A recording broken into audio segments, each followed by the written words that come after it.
سبح لله ما في السماوات وما في الأرض وهو العزيز الحكيم هو الذي أخرج الذين كفروا من أهل الكتاب من ديارهم لأول الحشر أأنتم أن يخرجوا وظنوا أنهم مانعتهم حصونهم من الله فأتاهم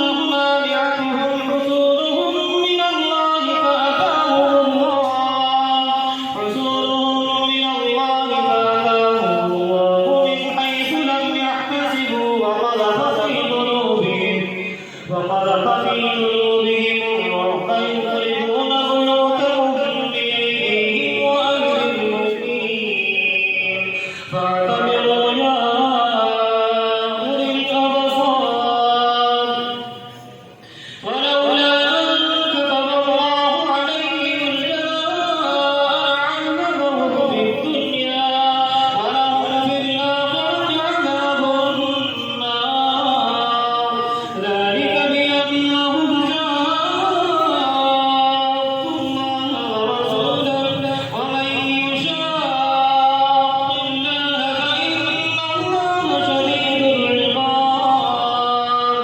ما قطعتم من لينة أو تركتموها قائمة على أصولها فبإذن الله وليخزي الفاسقين وما أفاء الله على رسوله منهم فما أوجفتم عليه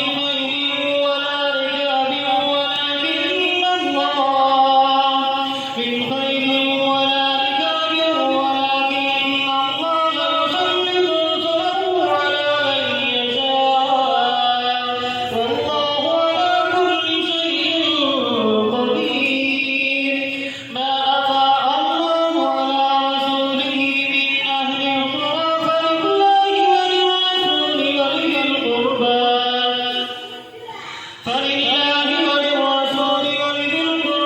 واليتامى والمساكين وابن السبيل كي لا يكون دولة بين الأغنياء منكم وما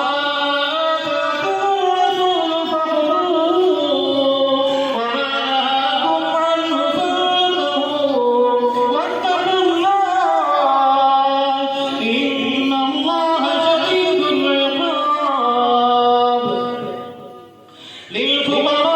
للفقراء المهاجرين الذين أخرجوا من ديارهم وأموالهم يبتغون فضلا من الله ورضوانا وينصرون الله ورسوله أولئك هم الصادقون والذين تبوأوا الدار والإيمان من قبلهم يحبون من هاجر إليهم ولا يجدون في صدورهم حاجة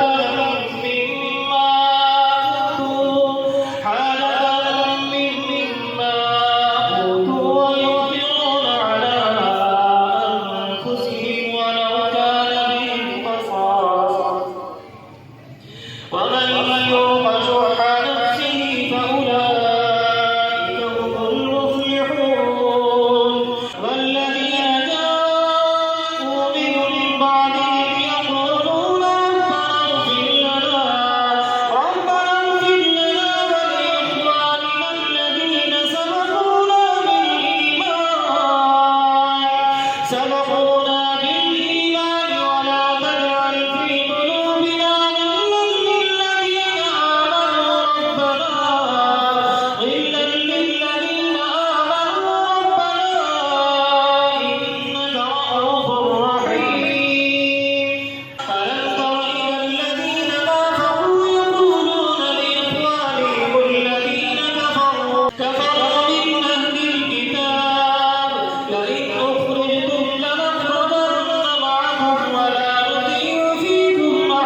يا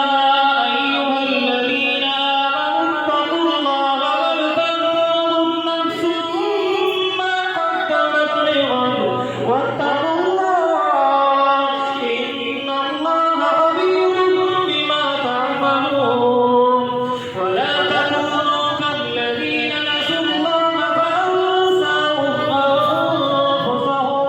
أولئك هم الفاسقون لا يستوي أصحاب النار أصحاب الجنة هم الفائزون لو أنزلنا هذا القرآن على جبل لرأيته خاشعا متصدعا من خشية الله وتلك الأمثال نضربها للناس لعلهم يتفكرون هو الله الذي لا إله إلا هو عالم الغيب والشهادة هو الرحمن الرحيم هو الله الذي لا إله إلا هو الملك القدوس السلام المؤمن المهيمن العزيز الجبار المتكبر سبحان الله عما يشركون هو الله الخالق البارئ المصور له الأسماء الحسنى يسبح له ما في السماوات والأرض وهو العزيز الحكيم صدق الله